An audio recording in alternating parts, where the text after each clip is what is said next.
Hi friends, అందరికీ నమస్కారం. నా పేరు సరిత. నా వయసు 32 సంవత్సరాలు ఉంటుంది. నాకు పెళ్ళి అయి 9 సంవత్సరాలు అవుతుంది. అయినా కూడా నాకు పిల్లలు పుట్టలేదు. మా ఆయన రోజు తాపి పనికి వెళ్ళి సాయంత్రం బాగా తాగి వచ్చేవాడు. మా చుట్టాల ఇంట్లో ఏదైనా శుభకార్యాలు జరిగినప్పుడు వాళ్ళు పిలిచినప్పుడు మేము వెళ్ళేవాళ్ళం కాదు.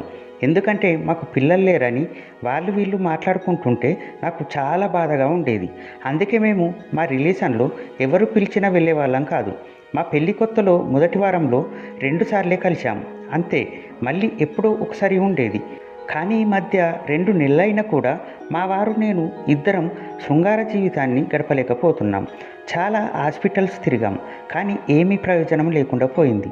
మా అమ్మ వాళ్ళు మంచి మంచి హాస్పిటల్లో చూపించారు, కానీ తప్పు నాలో లేదు. మా ఆయన మందు తాగడం వల్ల అతని శరీరంలో వేడి చాలా ఉంది.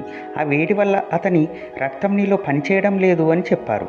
దానికి కొన్ని రోజులు మందులు వాడాలని డాక్టర్లు చెప్పారు. కానీ మా వారు అసలు పట్టించుకోకుండా మళ్ళీ మందు తాగేవాడు. అందుకే ఇప్పటి వరకు మాకు పిల్లలు పుట్టలేదు. ఈ మధ్యకాలంలో పిల్లలు పుట్టడానికి భర్తతో సంబంధం లేకుండా కూడా కంటుంటారు. కానీ నాకు అలాంటి పనులు చేయడానికి ఇష్టం లేదు. ఇంకా ఎన్ని సంవత్సరాలైనా మా ఆయనతో కలిసి కనాలని అనుకుంటున్నాను. కాబట్టి పెళ్ళి అయి ఇన్ని సంవత్సరాలు అవుతున్నా కూడా నేను ఇంకొకరిపై ఆధారపడలేదు, తప్పుడు మార్గాన్ని ఎంచుకోలేదు. అలా సాగిపోతున్న మా జీవితంలో ఒక సందర్భం వల్ల మొత్తం నాశనమైపోయింది. ఏంటంటే, మేము ఉంటున్న రూమ్ ఓనరు చాలా స్టిక్గా ఉండేవాడు. అతను ప్రతి నెల 1వ తారీఖు నాడు డబ్బులు పక్కగా వసూలు చేసుకోవడానికి వస్తాడు. అతనికి డబ్బులు ఇవ్వకుండా ఉంటే వెంటనే రూమ్ కాల్ చేపిస్తాడు. అంతటి మూర్ఖుడు. అయితే మా ఆయన మందు తాగడం వల్ల ఆయన ఆరోగ్యం సరిగ్గా లేదు. ఆయన పనికి వెళ్లకుండా 1 నెల రోజుల నుండి ఇంట్లోనే ఉంటున్నాడు. అయితే 1వ తారీఖు రానే వచ్చింది. ఈరోజు రూమ్ ఓనర్ పక్కగా వస్తాడు అని ఎవరి దగ్గరైనా డబ్బులు అడుగుదామని అనుకున్నాను. కానీ మళ్ళీ వాళ్ళు ఏమైనా అనుకుంటారేమో అని నేను అడగలేదు. రూమ్ ఓనర్ వస్తే నా పరిస్థితి చెప్పేద్దామని అనుకున్నాను. ఎందుకంటే ఆరోగ్యం బాగాలేనప్పుడు ఎవరు కూడా డబ్బులు అడగరు కాబట్టి రూమ్ ఓనర్ వచ్చేదాకా వెయిట్ చేశాను. రూమ్ ఓనర్ వచ్చాడు. రూమ్ ఓనర్ మా పక్క రూమ్ వాళ్ళ దగ్గర అమౌంట్ వసూలు చేసుకున్నాడు. వాళ్ళు అందరూ ఇచ్చేశారు. తర్వాత మా దగ్గరికి వచ్చాడు. కిరాయి డబ్బులు ఇవ్వమని చెప్పాడు. దానికి నేను మా ఆయన పరిస్థితి కొంచెం బాగాలేదు, ఈ నెల మొత్తం పనికి వెళ్ళలేదు, అందుకే కొంచెం ఇబ్బంది అయింది, వచ్చే నెల ఈ 2 నెలలు కలిపి ఇచ్చేస్తాం అని అన్నాను. అవసరం లేదు, నాకు ప్రతి నెల 1వ తారీఖు డబ్బులు కావాలి. మీకు తెలుసు కదా, నేను ఎవరి మాట లెక్క చేయను. నాకు ఇప్పుడు డబ్బులు ఇస్తే ఉండండి, లేకపోతే రూమ్ కాల్ చేసి వెళ్ళిపోండి అని చెప్పాడు. దానికి నేను, మీరు ఇంత సడన్గా వెళ్ళిపోమ్మని అంటే మేము ఎక్కడికి వెళ్తాము అని చెప్పాను. నాకు తెలియదు, మీరు ఎక్కడికైనా వెళ్ళండి, నాకేం అవసరం, డబ్బులు ఇస్తే ఉండండి, లేకపోతే లేదు అని చాలా గట్టిగా చెప్పాడు. అందరు వినేలా నాకు చాలా సిగ్గుగా అనిపించింది. వెంటనే మా వారు, మీ డబ్బులు 2 రోజుల్లో ఇస్తాను, నన్ను నమ్మండి అని మా రూమ్ ఓనర్ను రిక్వెస్ట్ చేశాడు. సరే, మీ మాట మీద వెళ్తున్నాను, 2 రోజుల్లో ఇవ్వకపోతే నేను అసలు మిమ్మల్ని ఇక్కడ ఉండనివ్వను అని చెప్పాడు. దానికి మా ఆయన, సరే పక్కా కడతాను అని చెప్పాడు. రూమ్ ఓనర్ అక్కడి నుంచి వెళ్ళిపోయాడు. నేను మా ఆయనతో ఇలా అన్నాను, ఇప్పుడు మీకు హాస్పిటల్ టాబ్లెట్స్ ఇద్దామంటేనే డబ్బులు లేవు, మీరు రూమ్ ఓనర్తో 2 రోజుల్లో ఇస్తానని ఎందుకు చెప్పారు అని అడిగాను. నీకెందుకు, నేను సెట్ చేస్తానులే అని మా వారు చెప్పి హాస్పిటల్కి వెళ్దామని అన్నాడు. మా ఆయనను తీసుకొని హాస్పిటల్కి వెళ్ళాను. ముందుగా మీ ఆయనని ఫుల్ బాడీ చెకప్ చేయాలి అని డాక్టర్లు చెప్పడంతో నేను చాలా షాక్ అయ్యాను. ఎందుకు డాక్టర్ అని అడిగాను. ఒకసారి మీ ఆయన్ని ఫుల్ బాడీ చెకప్ చేస్తేనే అసలు ఏంటి, ఎందుకు ఇదంతా, ప్రతి ఒక్క దాని గురించి తెలిసిపోతుంది అని చెప్పడంతో నాకు కూడా కొన్ని డౌట్స్ ఉండేది. అవన్నీ తీరుతాయని నమ్మకం వచ్చింది. సరే డాక్టర్, చెయ్యండి అని చెప్పేశాను. బాడీ చెకప్ అయ్యాక మమ్మల్ని 2 గంటల సేపు వేచి ఉండమని చెప్పారు. సరే అని మేము వెయిటింగ్ హాల్లో కూర్చున్నాం. 2 గంటలు దాటాక నర్సు వచ్చి మిమ్మల్ని డాక్టర్ పిలుస్తున్నాడు అని చెప్పింది. మేము డాక్టర్ దగ్గరికి వెళ్ళాం. మా ఆయనని బయట వెయిట్ చేయమని డాక్టర్ చెప్పాడు. ఎందుకు డాక్టర్ అని నేను వెంటనే అడిగాను. ఏం లేదమ్మా, నీతో పర్సనల్గా మాట్లాడాలి అని చెప్పాడు. డాక్టర్ అలా అనగానే నాకు చాలా టెన్షన్ వచ్చింది. ఎందుకంటే నేను ఊహించలేకపోతున్నాను. మా వారికి ఏదైనా పెద్ద సమస్య వచ్చిందేమో అని చాలా టెన్షన్ పడుతున్నాను.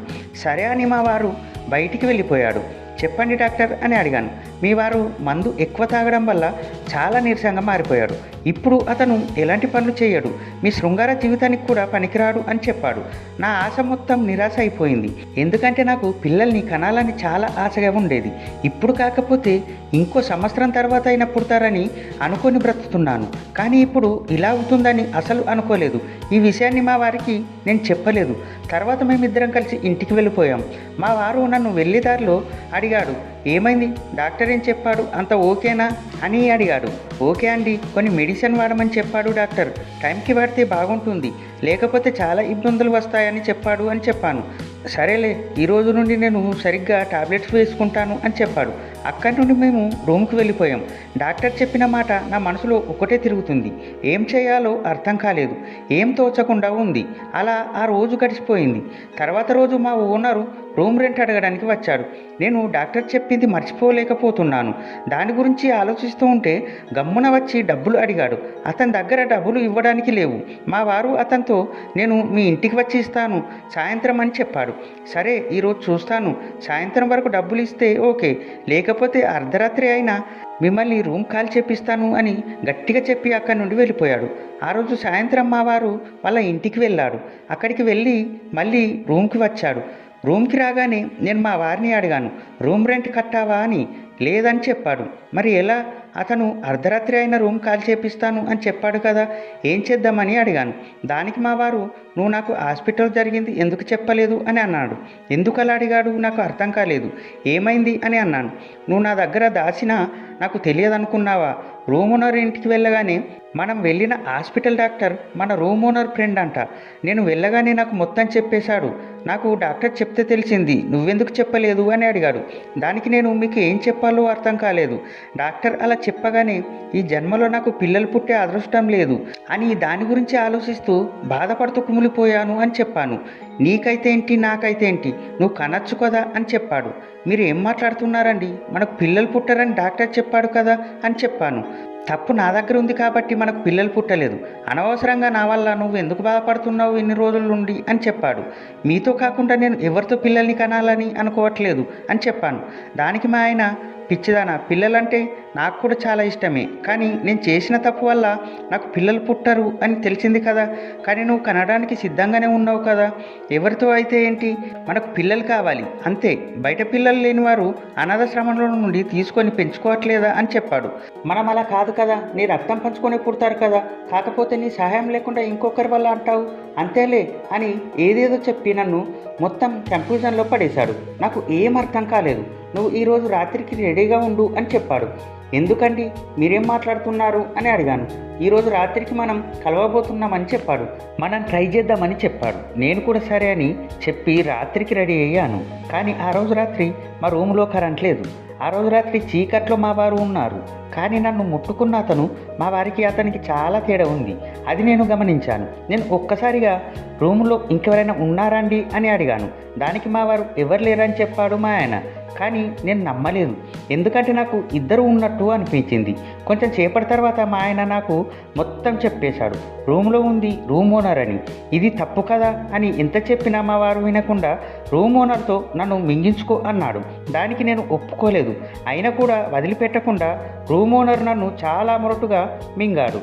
ఆ రోజు నుండి నా దగ్గర రూమ్ రెంట్ అడగలేదు. ఆ రోజు నుండి ప్రతిరోజు రాత్రి మా ఆయన పక్కన ఉండగానే ఓనర్ వచ్చి నన్ను మింగి వెళ్ళిపోయేవాడు. రూమ్ రెంట్ కట్టడానికి డబ్బులు లేకుండా ఉన్నా మాకు ఈ విధంగా నన్ను అతనితో మింగించుకో అని చెప్పి మా ఆయన రోజు నరకం చూశాడు. ఇలాంటి కష్టం ఏ భర్తకి రావద్దు. మరుసటి రోజు మా ఆయన వేరే ఊరికి వెళ్ళిపోయాడు. ఆ రోజు రాత్రి మా రూమ్ ఓనరు మందు తాగి వచ్చాడు. మా ఆయన రూమ్లో లేడు అని అతనికి తెలుసు. అయితే వచ్చి, మీ ఆయన నా దగ్గరికి వచ్చి రూమ్ రెంట్ కట్టడం నా వల్ల కాదు, కానీ నా భార్యని రోజు బాగా తృప్తి పడేలా మింగి నువ్వు కూడా అనుభవించు, కానీ రూమ్ రెంటు అడగకు అని చెప్పాడు. మొదటిసారిగా ఇలా అన్న భర్తని ఇతనిని చూశాను అని నీ సమస్య నాకు అర్థమైంది, అందుకే ఇలా వచ్చాను. నువ్వు ఏమీ బాధపడకు. ఒకవేళ నా వల్ల నీకు పిల్లలు పుడితే పుట్టే పిల్లలకు నేను కూడా బాధ్యత వహిస్తాను అని అన్నాడు. అప్పుడు నాకు రూమ్ ఓనర్పై కొంచెం రెస్పెక్ట్ పెరిగింది. సరే అని ఆ రోజు నుండి అతన్ని నా భర్తలా అనుకొని అతనితో బాగా తృప్తి చెందాను. అతను బాగా మింగాడు. నా 9 ఏళ్ల పర్వాన్ని అతనికి ధారపోశాను. ఇన్ని రోజులు వేచి ఉన్నందుకు నాకు ఇలా నా కోరికలను తీర్చుకునే అవకాశం వచ్చిందని చాలా సంతోషపడ్డాను. రోజు రోజుకి కొత్తగా మింగుతుంటే మజానే వేరు. నాకు అప్పుడే పెళ్ళి అయినట్టుగా కొత్త అనుభూతిని ఇచ్చాడు. అతనికి చాలా రుణపడి ఉంటాను. ఇక నా జీవితంలో రూమ్ రెంట్ కట్టడానికి డబ్బులు లేకపోయినా నా భార్యని నీకు అర్పిస్తానని చెప్పి నువ్వు రూమ్ ఓనర్ దగ్గర నిందించుకోమన్న భర్త, భార్య సుఖాన్ని కోరుకున్న భర్త చివరికి ఇలా కొత్తగా రోజు రోజుకు కొత్తగా అనుభవిస్తూ మత్తులో తేలుతూ మింగించుకోవడం మొదలుపెట్టుకున్నాను. చాలా కాలంగా వేచి ఉన్న నాకు ఇలా జరగడం నా మనసుకి చాలా సంతోషాన్ని ఇచ్చింది.